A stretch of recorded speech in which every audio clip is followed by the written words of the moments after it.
What did you want to say about today? I'm delighted. I'm happy. I'm relieved. That judge was wonderful. The speech he made just really made me feel good when he talked about his trip home and the radio station that he was listening to, and I'm happy. I want to go home and think about everything that went by, and Ginger, and be together with the kids. What has this been like for you? For people at home who just have no idea, because we haven't heard from you, what has life been like since November? Well, that's a hard question, because I live in Sun City and there's all kinds of things to do to keep me busy, and I did that. I belong to the computer club, the piano club. I shoot snooker with friends, and I shoot pool in a tournament group twice a week, and I've made myself keep busy, and the nights are bad, early mornings are bad sometimes, and it'll be a while before I get over that. He gave up golfing, a number of years ago, so that's not one of the activities that he does anymore. And actually, he gave up golfing for Mom because Mom really didn't like to have him gone out of the house. No, she didn't. At the end, she didn't even want me out of the room, and I stayed with her always. And we had fun together. Even in the last, we had fun together. And I tried to make her laugh every day. I tried to make her smile, and most of all, I got her out of the house every day. And we bought a ramp van so I could put her in a car and take her and riding around Sun City. And I'd say, "Where do you want to go for a ride today?" And I'd back out of the garage and say, "Which way do you want to go?" And she'd point her finger, and that's the way we'd go. And not that we hadn't seen it 1,000 times before, but we were out of the house. What struck me the most is, actually, you said you'd hold her hands up.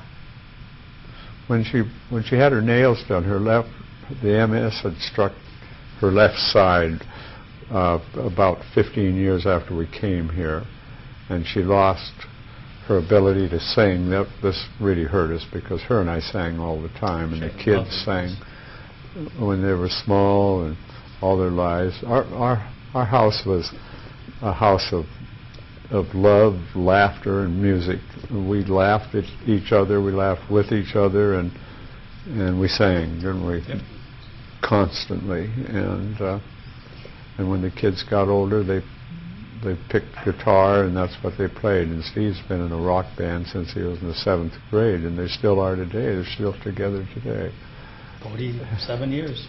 And when I interviewed the neighbors about what their observations were of Scotty and Ginger, they would say they would often hear, they'd step out onto their patio and they'd look over and they'd see him out there playing guitar and singing to Ginger, and helping her eat, helping feed her if it was, later in the day, and really just having a great time together. I think that this is a love story that you don't come across very much anymore, and it's just been amazing to get to know Scotty and to get to see, get an inside look at what an amazing life, 63 years of marriage that he shared with Ginger. Do you think his story, we heard the word unique a million times, do you think his story could change the way the law is, even start talking about some of this? I'm hoping to. That's one of my, because I've talked to other people, and how many people face this? The wife has Alzheimer's, or the husband has Alzheimer's, and what do you do when you get our age? And they're going to tuck one of you away somewhere, and you've been together all these years, and it's a terrible thing to have to face, and then to be found guilty of a crime, and it's wrong. Everything else is coming to modernization and changing, and it's time that we did something about this nationwide. In a few states they have this already, but it never occurred to us. We never planned this, you know. Well, and that's probably the irony in all of this, is that Mom and Dad were from the state of Washington, and in the state of Washington we now have the death with dignity law. And so, but I mean, what happened that night happened so fast, and I mean, things crashing down, that it never even got to the point of thinking about other options. Did you know that this was something your parents had planned? No. No, they couldn't know Certainly not.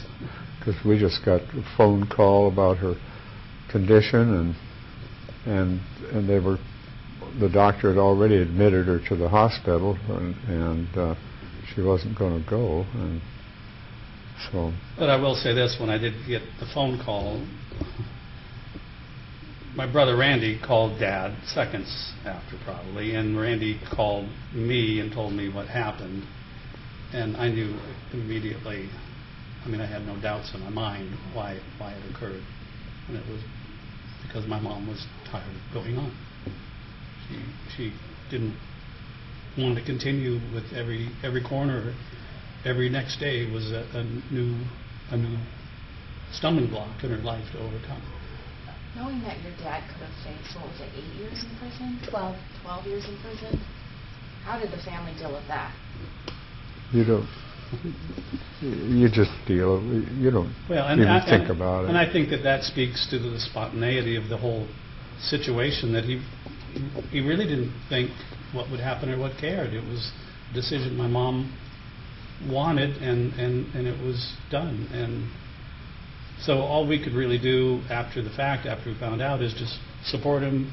Well, love Mom as best we can, as we always did, and support Dad, because we're all confident what happened the way that we believe it happened, because it was my mom's wishes.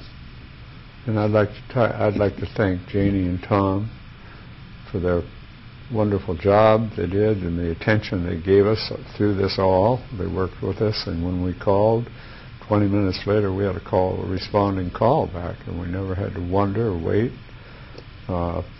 And this was a big thing, that you know what's going on, and we were always advised and up to date. So I never even thought about, you know, I guess you go through life fat, dumb, and happy, and you think the good things are going to happen, not the bad things. And when something like this happens, and I have to go on living, and the thing is, I have to live with this the rest of my life. So I think one of the things that you asked before about this case being unique, you can't always work together with a prosecutor like we could in this case. You know, he was extremely professional, very compassionate, and really took the time to get to know the circumstances of the case. Same goes for the judge. And it's been an emotional day. It's been a good day. But I think that we can't lose sight of the fact that this is also a tragedy. It was a love story that came to an end that day. And I think for now, if we can just let George spend some time with his family and take it all in, and I'm happy to give you contact information if you want to reach out again and get some more questions answered. No problem. Thank you Okay. so much. Thank you. You're welcome. Thanks.